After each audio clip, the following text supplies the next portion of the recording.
Hello everyone, welcome to on my online classes. So guys, basically आज हम लोग discuss करने वाले हैं डिस्कवरी ऑफ न्यूट्रॉन्स के बारे में। इससे पहले हम लोगों ने इलेक्ट्रॉन और प्रोटॉन की डिस्कवरी का डिटेल कर लिया था। ओके गाइस, सो गाइस देखो, डिस्कवरी ऑफ न्यूट्रॉन जो था बहुत लेट से हुआ था।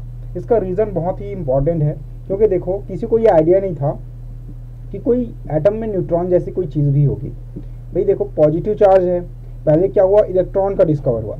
तो साइंटिस्ट ने सोचा कि अगर पॉजिटिव चार्ज होगा तो उसके अगेंस्ट कोई नेगेटिव चार्ज भी होना चाहिए। तब उन्होंने क्या किया, कोई नेगेटिव चार्ज को डिस्कवर कर लिया। अब जब पॉजिटिव और नेगेटिव दोनों मिल चुका है तो किसी को ये आइडिया ही नहीं था कि न्यूट्रॉन जैसा भी कोई चीज़ होता होगा जो न्यूट्रल चार्ज होगा। ओके, तो फिर उस टाइम पे 1932 में देखो, 1932 में जो बेसिकली जेम्स चैडविक थे, उन्होंने ये क्या किया था, इस न्यूट्रॉन्स की डिस्कवर की। ओके, तो न्यूट्रॉन का जो खोज है उसके बेसिस पे बहुत ज़्यादा ये जो थ्योरी है उसको माना गया है। ये बहुत ही इंपॉर्टेंट था भाई।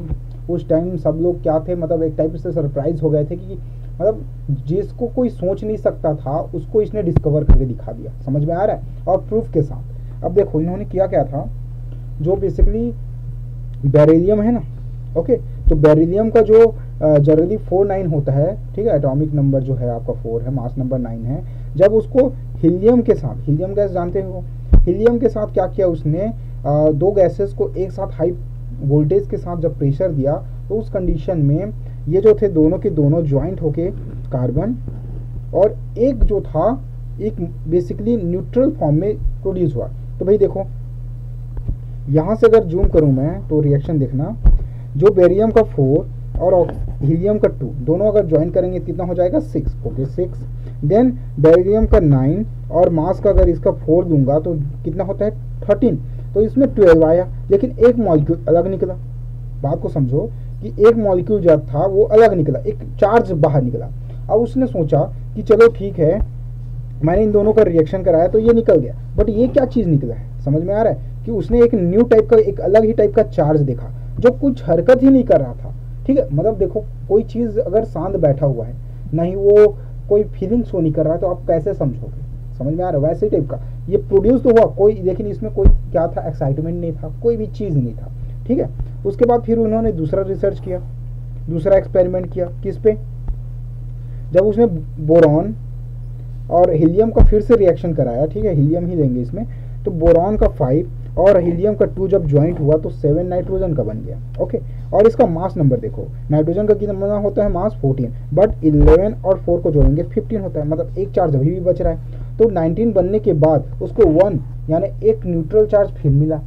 ठीक है, मतलब इन दोनों कंक्लूजन से जो जेम्स आपके चैडविक थे, जेम्स चैडविक सर को क्या लगा कि कोई तो ऐसा चार्ज है, कोई तो ऐसा ये चार्ज है जिससे ये क्या हो रही, प्रोड्यूस हो रही है। फिर उन्होंने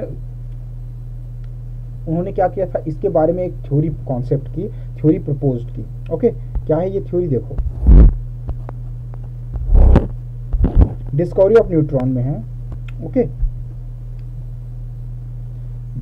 the reason for the late discovery of neutron was its neutral nature. भाई लेट से अगर डिस्कवरी हुआ है न्यूट्रॉन तो उसका रीजन क्या है, न्यूट्रल रीजन। मैं पहले ही बता चुका हूँ, अगर ये कोई हरकत ही नहीं करेगा तो पता कैसे चलेगा।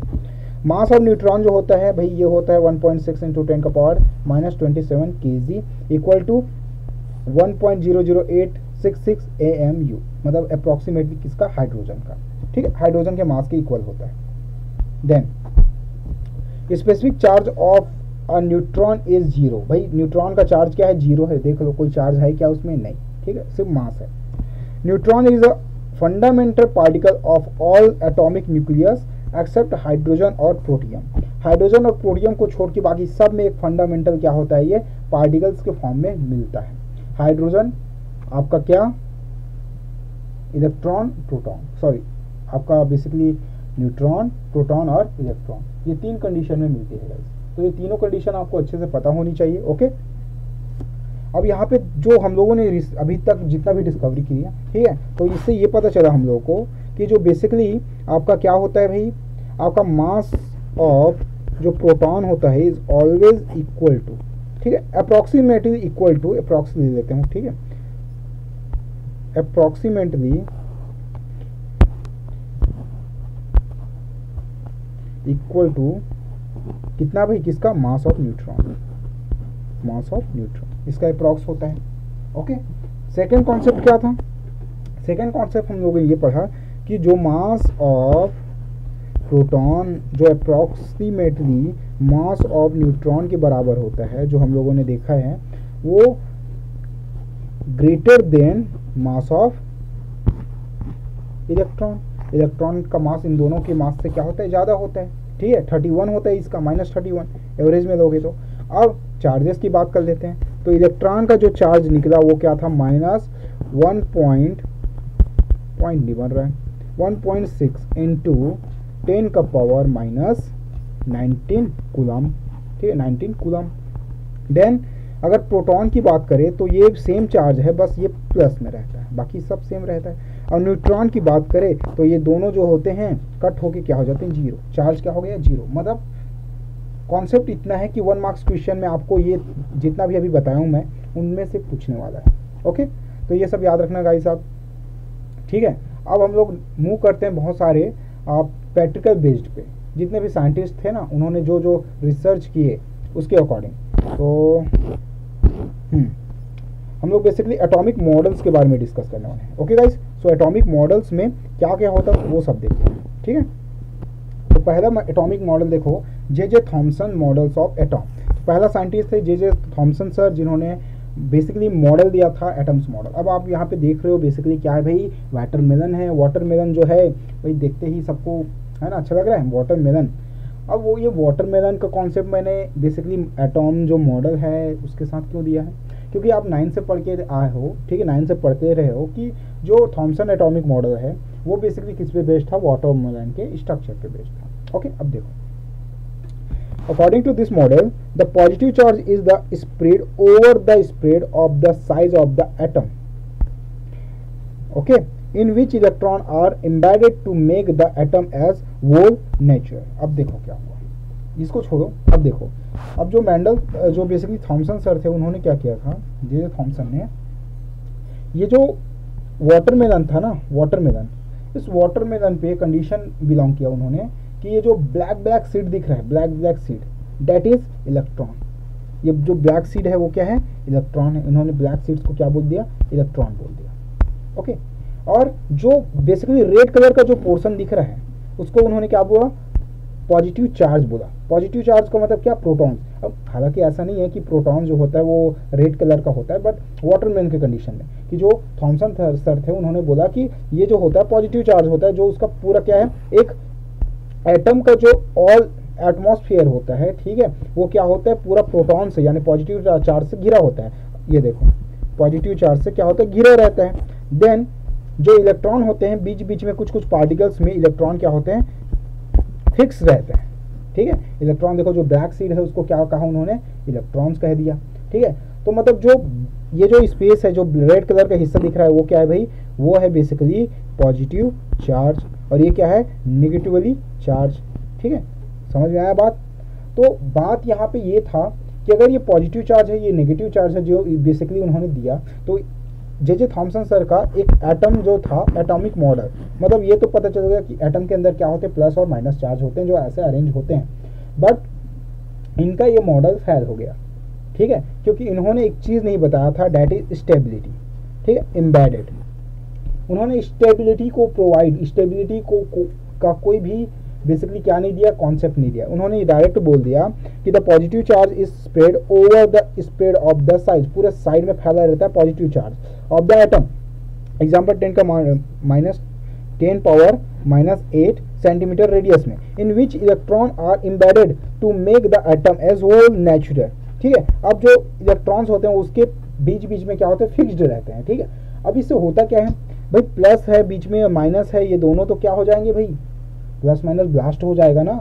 ठीक है, इम्बेडेड हो जाएगा। इम्बेडेड हो रहा है मतलब क्या, स्टेबिलिटी हो रही है क्या, नहीं। अब सिंपल छोटा सा मॉलिक्यूल अगर ब्लास्ट हो रहा है तो सोचो ये पूरा अर्थ, ये पूरा यूनिवर्स किससे मिलकर बना है, एटम से ही मिलकर बना है, तो ये तो ब्लास्ट हो जाना चाहिए। तो इस वजह से इनका जो मॉडल था वो क्या हो गया, फेल्ड हो गया गाइस। याद रखना, इनका ये मॉडल क्या हो गया, फेल्ड हो गया। ओके, तो बस इनका ये था कि इनके अकॉर्डिंग हमको ये पता चल गया कि बेसिकली जो जे थॉमसन का जो एटॉमिक मॉडल है, ठीक है, उन्होंने क्या बोला था, एटम को न्यूट्रल बताया था, एटम को क्या बताया था, न्यूट्रल बताया था। ये बहुत बड़ा कॉन्सेप्ट था। ओके, चार्ज तो होते हैं, प्लस चार्ज होता है, माइनस चार्ज, उसके अकॉर्डिंग ये न्यूट्रल था। बट उन्होंने ये नहीं बताया कि न्यूट्रल तो है लेकिन वो स्टेबिलिटी कैसे प्रोवाइड करता है। ओके, उसके बाद नेक्स्ट साइंटिस्ट आए रदरफोर्ड। ये थोड़े से वेल डेवलप्ड मॉडल को पेश किए थे। ये जो रदरफोर्ड थे, मतलब एक टाइप से ले सकते हैं मोर इंटेलिजेंट थे सर, जो रदरफोर्ड सर थे। ओके, अब जो रदरफोर्ड सर थे उन्होंने किया क्या था, बेसिकली यहाँ पे देखो ये एक्सपेरिमेंट शो ऑफ हो रहा है आपको, ठीक है। अब इस एक्सपेरिमेंट में क्या है, व्हाट रदरफोर्ड एक्सपेक्टेड जो था, उन्होंने एक चैम्बर दिया था, भाई 9 से पढ़ के आ रहे हैं, चैम्बर दिया था किसका, अल्फा पार्टिकल्स का, ठीक है। उस चैम्बर से कुछ अल्फा पार्टिकल्स से रेज निकल दी। अल्फा पार्टिकल्स क्या किए, यहाँ पे गोल्ड का क्या लिए थे भाई, गोल्ड का एक थिन बेसिकली एक थिन वॉल लिए थे, मतलब एक टाइप से ले लो, बेसिकली एक लेयर दिए थे, ठीक है, मेम्ब्रेन लाइक, और ये एक बाउंड्री वॉल बना दिया, बाउंड्री टाइप का। अब इससे उन्होंने ये प्रूफ किया कि इसके जो एटम्स के अंदर जो बेसिकली क्या होते हैं, पार्टिकल्स होते हैं, वो दिखाई कैसे देते हैं, होते क्या है, उनका नेचर क्या होता है। देखो अब ये जो अल्फा पार्टिकल स्टैटिक एग्जांपल्स है, ये डिपेंड करता है ना, आप लोगों को पता होना चाहिए कि जो अल्फा पार्टिकल्स है वो एक्चुअल में क्या है। मैं लास्ट क्लास में शायद नहीं बताया था, चलो मैं बता रहा हूँ। ये जो अल्फा पार्टिकल्स होता है ये कुछ नहीं होता जनरली, अगर हम लोग हीलियम को देखें, समझना गाइस, अल्फा पार्टिकल्स बता रहा हूँ, अगर हम लोग हीलियम को देखें तो हीलियम के अंदर बेसिकली क्या होता है भाई, हीलियम के अंदर अगर देखेंगे He, तो यहाँ पे 2 प्लस चार्ज रहता है और 2 क्या होते हैं भाई, न्यूट्रल चार्ज होता है, यानी न्यूट्रॉन्स होते हैं, ठीक है, 2 प्रोटॉन्स और 2 न्यूट्रॉन्स, और बाहर क्या होते हैं, बाहर रहते हैं 2 इलेक्ट्रॉन्स। अगर किसी भी रीजन से कोई भी जो बेसिकली एक्सरे या कुछ भी हाई वोल्टेज की वजह से अगर ये दोनों इलेक्ट्रॉन यहाँ से निकल जाए, ठीक है, तब क्या होगा, तब बेसिकली न्यूक्लियस के अंदर, हीलियम के न्यूक्लियस के अंदर +2 प्रोटॉन और 0 2 क्या हो जाएगा भाई, न्यूट्रॉन हो जाएगा, यानी चार्जेस के अकॉर्डिंग न्यूट्रल। तो ये जो चार्ज बचेगा 2 पॉजिटिव और 2 न्यूट्रॉन और 2 प्रोटॉन का, इसी को बोलते हैं अल्फा पार्टिकल्स। ओके, ये क्या है, अल्फा पार्टिकल्स। अब देखो उन्होंने क्या किया था, जो रदरफोर्ड सर थे उन्होंने अल्फा पार्टिकल दिया, यानी यही हीलियम वाला दिया without electron, scattering experiment by the bombardment of high speed alpha particle on thin foil of gold. ये क्या है, thin foil of gold emitted from radium. Okay, अब उन्होंने बेसिकली क्या किया था, अब ये मेथड ही देख लो तुम लोग, ठीक है। ये एक रेडियम है, क्या है ये, रेडियम बॉक्स। रेडियम बॉक्स मतलब लेड चैम्बर है। लेड चैम्बर में जब रेडियम यानी रेडियो एक्टिव का हम लोग क्या करेंगे भाई, बेसिकली उसका इमिटेट कराएंगे, रेडियम का इमिटेट होगा तो उससे क्या निकलेगा, अल्फा पार्टिकल्स निकलेगा। ये अल्फा पार्टिकल्स क्या करेगा, गोल्ड फॉइल पे जाएगा। गोल्ड फॉइल जो होता है बेसिकली क्या होती है, बहुत थिन लिए है ना। थिन लेने का रीज़न क्या है, अगर हम लोग बहुत ज़्यादा उसको ठीक लेंगे तो उससे होगा क्या, जो पार्टिकल्स होंगे यानी उसके अंदर के जो न्यूक्लियस होंगे लाखों करोड़ों के नंबर में आ जाएंगे और पार्टिकल्स का जो स्कैटरिंग होगा वो समझ में नहीं आएगा। इसलिए हम लोग क्या किया, थिन वॉल दिया। देन ये बाहर जो दिख रहा है गाइस, ये बाहर जो लेयर है हम लोग जो पहले जैसे लिए थे वैसे ही जिंक सल्फाइड का एक लेयर ले देते हैं। पूरे लेयर में क्या है, जिंक सल्फाइड है। जिंक सल्फाइड करेगा क्या, जो भी रेज जिंक सल्फाइड की सतह पर गिरेगा वहाँ पे क्या हो जाएगी, लाइटिंग प्रोड्यूस हो जाएगी। ओके, तो लाइटिंग इफेक्ट के लिए अब इनका पार्टिकल्स के अकॉर्डिंग इनके जो जो ऑब्जर्वेशन थे गाइस उसको देख लेते हैं, क्या क्या ऑब्जर्व किए थे सर ने, ठीक है। तो ऑब्जर्वेशन देख लेते हैं गाइस। देखो पहला ऑब्जर्वेशन उन्होंने ये देखा, most of the alpha particles nearly 99% continues with their straight path. वो कंटिन्यूसली क्या होते, मूव ऑन कर रहे थे, उनमें कोई चेंजेस नहीं हो रहा था। मतलब अगर 100% उन्होंने पार्टिकल्स छोड़ा था, 100% क्या छोड़ा था, पार्टिकल्स यानी रेस छोड़े थे अल्फा पार्टिकल्स के, तो इनमें 99, ठीक है, 99 सिर्फ 1% को छोड़ को बाकी 99 जो थे उस न्यूक्लियस को बिना डिस्टर्ब किए, यानी गोल्ड फॉइल को बिना डिस्टर्ब किए डायरेक्ट स्ट्रेंथ लाइन में क्या हो गए, मूव ऑन कर गए। समझ में आ रहा है, डायरेक्ट मूव ऑन कर गए, डायरेक्ट चले गए, ठीक है। तो ये था आपका the most of the alpha particles nearly 99% continues with their straight path, ठीक है। एक स्टेट पैथ में क्या हो गया, कंटिन्यू मूव ऑन किया। देन सेकेंड ऑब्जर्वेशन देखो क्या था उनका, उन्होंने सेकेंड ऑब्जर्व किया कि some of the alpha particles passed very close to the centre of the atom and deflected by small angle.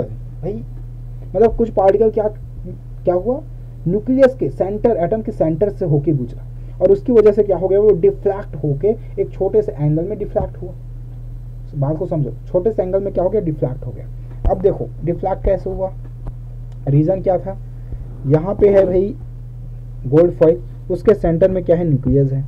कुछ पार्टिकल्स क्या थे, डायरेक्ट आए और क्रॉस कर गए, ठीक है, डायरेक्ट आके क्या हो गए, क्रॉस हो गए, समझो बात को। अब यहाँ से कुछ पार्टिकल जो थे न्यूक्लियस के पास से आए और डिफ्लैक्ट होके मूव ऑन कर गए, ये देखो ऐसा, समझ में आ रहा है। इसका रीजन क्या था भाई, इसका रीजन है गाइस, बहुत इंपॉर्टेंट रीजन है। आप सबको पता है कि ये जो पार्टिकल्स है वो क्या है, अल्फा पार्टिकल्स। क्या है ये, अल्फा पार्टिकल्स। और अल्फा पार्टिकल्स के पास इलेक्ट्रॉन होता है क्या, नहीं होता। इलेक्ट्रॉन है क्या, नहीं है। इनके पास क्या है, नेगेटिवली चार्ज है, सॉरी पॉजिटिवली चार्ज है, यानी प्रोटॉन्स है। और भाई हमको पता है कि जो न्यूक्लियस होता है, न्यूक्लियस वो भी क्या होता है, पॉजिटिवली चार्ज होता है, ये भी पॉजिटिवली चार्ज है। तो भाई जब पॉजिटिवली चार्ज किसी पॉजिटिवली चार्ज की तरफ जाएगा तो डिफ्रैक्ट तो होगा ही नहीं, उसमें रिपर्जन ही होगा, अट्रैक्शन कहाँ से होगा, ठीक है। तो इसका मतलब ये था कि न्यूक्लियस के पास अगर जो भी गुजरेगा उसमें क्या होगा, स्मॉल एंगल में डिफ्रैक्शन हो जाएगा। Is that clear. Third point बहुत इंपॉर्टेंट है गाइस, ये जनरली आपको 2 मार्क्स 3 मार्क्स में पूछ ही देता है, ठीक है। ये क्या हुआ, very few particles thrown back 118 degree, याद रखना, मतलब बहुत ही कम पार्टिकल क्या किए थे, थ्रो बैक किए थे 180 डिग्री में। मतलब ये अगर कोई पार्टिकल्स है जो क्या हो रहा है, अल्फा पार्टिकल्स से जा रहा है, ये जो ऐसे गोल्ड फॉइल है, ठीक है, इसके सेंटर में क्या है, न्यूक्लियस है। तो हम लोगों ने क्या देखा था कि मैक्सिमम पार्टिकल्स क्या थे, डायरेक्ट स्ट्रेट लाइन में चले गए, उनमें कोई भी चेंजेस नहीं हुआ। कुछ पार्टिकल क्या हो गए थे, डिफ्लैक्ट होकर मूव ऑन कर गए थे ऐसे, ठीक है, डिफ्लैक्ट हो गए थे। रीज़न क्योंकि उनका जो चार्ज था वो उनको रिपल कर रहा था। लेकिन कुछ पार्टिकल ऐसे थे, ठीक है, जो क्या किए थे, डायरेक्टली जिस स्ट्रेंथ में गए थे उसी स्ट्रेंथ में वापस आ गए थे 118 डिग्री में, सीधी लाइन पे क्या जैसे गए वैसे थ्रो बैक हो गए। इसका रीज़न क्या था, इसका रीज़न था मोस्ट इंपॉर्टेंट कि जो सेंटर था वो क्या होता है, कोर होता है, ठीक है। तो जो ये दोनों क्या थे, उसके पास से गुजर रहे थे ये दोनों, लेकिन ये तो डायरेक्ट क्या था, न्यूक्लियस से होके जा रहा था। तो मैक्सिमम बहुत वेरी फ्यू बोला ना, वेरी फ्यू पार्टिकल्स, मतलब जनरली जिसका कोई परसेंटेज रेशियो नहीं है। तो ऐसे पार्टिकल्स क्या हुए थे, जो भाई इतना सारा पार्टिकल जब हम लोग एक साथ छोड़ रहे हैं तो होगा क्या, उससे कुछ पार्टिकल जो थे वो क्या हो गए, न्यूक्लियस को टच किया होगा, तो न्यूक्लियस से जैसे ही टच किया वो उसी डायरेक्शन पे, जिस डायरेक्शन पे वो आया था उसी डायरेक्शन पे क्या हो गया, मूव ऑन करके भाग गया, थ्रो बैक हो गया।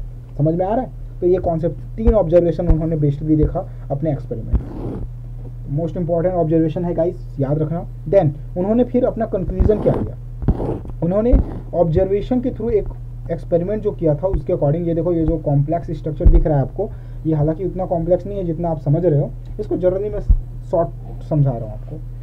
भाई ये एक्सपेरिमेंट का एक हिस्सा है जो इन्होंने किया था। इसमें क्या हुआ देखो,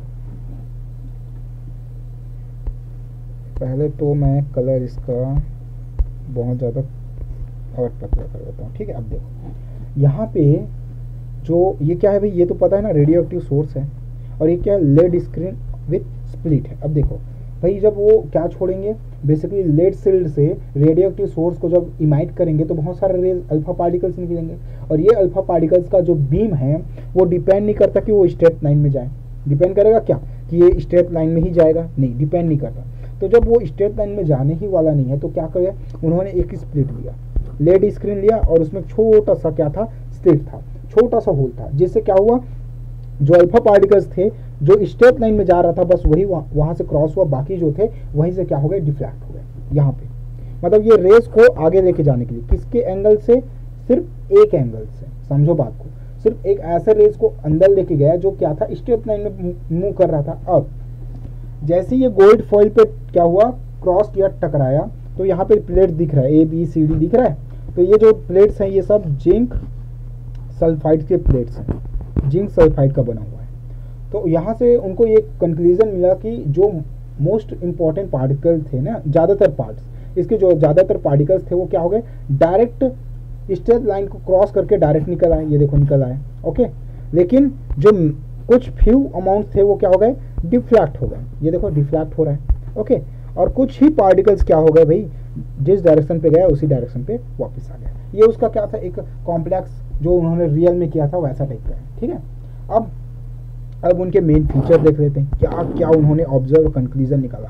ऑब्जर्व तो कर लिए थे, अब उनका कंक्लूजन क्या था, उनका कहना क्या था। 1 मार्क्स क्वेश्चन है गाइस, इंपॉर्टेंट है, याद रखना भाई। देखो, most of the alpha particles were continues through strength path, that means most of the space inside the atom is empty.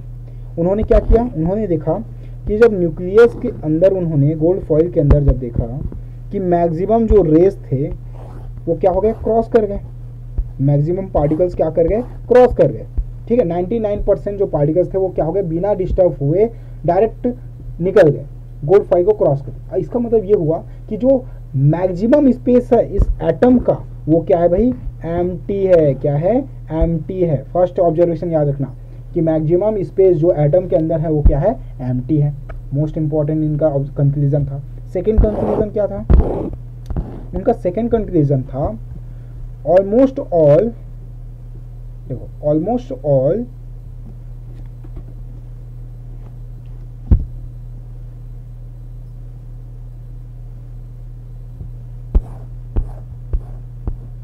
Okay, यहाँ पे एक स्लाइड गायब है गाइस, बी हो गया ना, बी नहीं है। ठीक है, चलो मैं बी को बता देता हूँ आपको, आप यहाँ पे टाइप कर लो या फिर डायरेक्ट लिख लो। ठीक है, the centre of an atom has a positively charge. समझो, the centre of an atom has a positively charge body called nucleus. मतलब एटम के अंदर क्या था भाई, एक सेंटर चार्ज था, बीच में एक चार्ज था, सेंटर कुछ चार्ज था जो पॉजिटिवली चार्ज का बना हुआ था। इसको उन्होंने क्या कहा, न्यूक्लियस कहा। याद रखना, क्या बोला उन्होंने, न्यूक्लियस बोला। Which repel positively charge alpha particles and this explain the scattering phenomenons. Okay, मतलब क्या, मतलब मैक्सिमम पार्टिकल्स क्या थे जो क्रॉस कर रहे थे, लेकिन few particles, okay, few particles जो क्या किए थे, जो उसके पास से गुजर रहे थे वो क्या हो गए, थ्रो बैक हो गए। ठीक है, डिफ्लैक्ट हो गए। इसका रीजन मैं बता चुका था कि ये पार्टिकल्स क्या है भाई, पॉजिटिवली चार्ज है, और ये भी न्यूक्लियस भी क्या है, पॉजिटिवली चार्ज है। तो पॉजिटिवली चार्ज क्या होता है, एक दूसरे को रिपल करता है। Is that clear. Third point देखो, सी वाला पॉइंट क्या है। ओके, सी पॉइंट क्या बोलता है, द मेन फीचर्स की बात अगर हम लोग कंक्लूजन में आए तो सी बोलता है almost all masses of an atom is concentrated in its nucleus. ठीक है, तो जितना भी मास है, जितना भी सॉलिड पार्ट है वो उसके एटम्स की क्या है, न्यूक्लियस के अंदर कंसंट्रेट है, जिसकी वजह से क्या हुआ, the size and volume of the nucleus is very small as compared to total size of the volume of atom. मतलब ये कि जो न्यूक्लियस का साइज है बहुत ज़्यादा सॉलिड होने की वजह से, कंट्रैक्ट होने की वजह से जितने भी मास पार्ट है एटम का उसको अट्रैक्ट करता है, और बाकी जो एरिया है एटम का वो क्या रहता है, एम्प्टी रहता है। ओके, अब इनका बेसिकली ये कॉन्सेप्ट समझ में आया कि, और इसी की वजह से क्या हुआ था, जो एक सेंटर न्यूक्लियस से जो टकराया था, ठीक है, जो न्यूक्लियस से टकराया था जो रेज, वो क्या हो गया, 180 डिग्री में थ्रो बैक हो गया। Okay guys, okay. अब एक मोस्ट इंपॉर्टेंट है, 1 मार्क्स क्वेश्चन में जनरली पूछेगा, इसको पूछता भी है कि ड्रॉबैक ऑफ रदरफोर्ड मॉडल क्या है। भाई इंपॉर्टेंट है, वो मोस्ट इंपॉर्टेंट है, याद रखना इसको। इसमें होता क्या है गाइस, ये देख लो। ओके, या जो रदरफोर्ड थे उनका ये कहना था, पहले कॉन्सेप्ट समझा रहा हूँ मैं, कि एक जो न्यूक्लियस होता है वो कौन सा चार्ज होता है भाई, पॉजिटिवली चार्ज। ओके, और उसके बाहर का जो क्या होता है, इलेक्ट्रॉन जो मूव ऑन करता है, इलेक्ट्रॉन वो होता है negatively charge. Okay, negatively charge. अब इनके अकॉर्डिंग क्या होता है, जैसे जैसे इलेक्ट्रॉन अपना रिवॉल्विंग करता है गाइस, ठीक है, तो क्या होता है, पॉजिटिवली चार्ज की तरफ क्या होता है, अट्रैक्ट होता है। पॉजिटिवली चार्ज की तरफ क्या हो रहा है, अट्रैक्ट हो रहा है, जिससे उसका जो क्लास है, जो ऑर्बिट है, धीरे धीरे कम होते जाता है। भाई देखो, नेगेटिवली चार्ज, जो नेगेटिवली चार्ज है वो पॉजिटिव की तरफ क्या होगा, अट्रैक्ट होगा, जिससे उसका एनर्जी का क्या होगा, लॉस होगा। अब एनर्जी अगर उसका क्या हो रहा है, लॉस हो रहा है, तो वो धीरे धीरे जो चार्ज है, जो इलेक्ट्रॉन है, वो अपने न्यूक्लियस के सर्कल को कम करते न्यूक्लियस के चार्जेस, मतलब जो इलेक्ट्रॉन है वो कम होते होते एक टाइम ऐसा आता है कि वो डायरेक्ट न्यूक्लियस पे क्या हो जाता है, गिर जाता है। समझ में आया, मतलब इसकी एनर्जी क्या हो गई, जीरो हो गई। तो ये जो था उनका ड्रॉबैक था रदरफोर्ड मॉडल का, जो स्टेबिलिटी को प्रोवाइड नहीं कर पाए। उनके बाकी जो मेन ऑब्जर्वेशन और जो कंक्लूजन थे बहुत इंपॉर्टेंट थे, लेकिन ये एक ऐसा कॉन्सेप्ट था जो कि यूज नहीं हुआ, फेल हुआ। समझ में आ रहा है, ये बस कंक्लूजन फेल हुआ। अब इसका रीज़न क्या था गाइस, इसका रीज़न भी बहुत इंपॉर्टेंट है। उन्होंने ये तो बोला कि जो मैक्सिमम स्पेस है वो क्या है, एम्प्टी है, सेंटर में न्यूक्लियस है, ठीक है, लेकिन उनके बीच का जो अट्रैक्शन पावर है, भाई हम लोग जानते हैं कि हमारा जो सन है, ठीक है, और जितने भी प्लैनेट्स हैं उनके बीच क्या है, एक रिवॉल्विंग प्रोसेस होता है, लेकिन वो कभी भी एक दूसरे के ऑर्बिट में इस तरह से घुस के डायरेक्ट गिरता है क्या सन पे, नहीं। क्यों? क्योंकि उनके बीच एक ग्रेविटेशनल फोर्स काम करती है। वैसे ही न्यूक्लियस में भी क्या होता है, उनके बीच में एक फोर्स काम करती है, जिसको उन्होंने क्या किया था, एक्सप्लेन नहीं किया था। ये जनरली आप जानोगे फिजिक्स में जनरली इसको बोलते हैं इलेक्ट्रोडायनेमिक फोर्स। ये इलेक्ट्रोडायनेमिक फोर्स जनरली एटम्स के बीच लगता है गाइस। ओके, तो ये आई थिंक आपको क्लियर हो गया होगा। अब मैं इसका ड्रॉबैक पढ़ता हूँ क्या है। It does not obey the Maxwell theory of electrodynamics. इन्होंने इलेक्ट्रोडायनेमिक्स के थ्योरी को क्या नहीं किया, ओबे नहीं किया। According to this theory a small charge particles moving around the oppositely charge centre continuously losses its energy. पता है ना कि अगर वो उसके अराउंड क्या कर रहा है, घूम रहा है, तो उसके अकॉर्डिंग वो चार्ज जो था, पार्टिकल जो था, वो क्या होता है भाई, उस और पॉजिटिवली चार्ज के अगेंस्ट अपनी एनर्जी लॉस कर देती है। ये पहला फर्स्ट पॉइंट हो गया। Second point, if an electron does so it should also continuously loss it's energy and should set up spherical motion ultimately falling into the nucleus. फिर वो क्या होगा, बेसिकली एक स्पैरिंग जो होता है ना, बेसिकली क्या अल्टीमेटली स्फेरिकल मोशन करता है और जाके लास्ट में क्या होता है, न्यूक्लियस में गिर जाता है। तो ये जो उसका ड्रॉबैक था, जो इलेक्ट्रोडायनेमिक फोर्स है उस पर डिपेंड। ठीक है, तो ये जो लॉ है वो क्लियर हो गया गाइस। ठीक है, ये जो कॉन्सेप्ट है बिल्कुल सेम वही है। ठीक है, it's could not explain the line spectra of atom. Okay, और ये जो बाकी जो भी बचा हुआ है,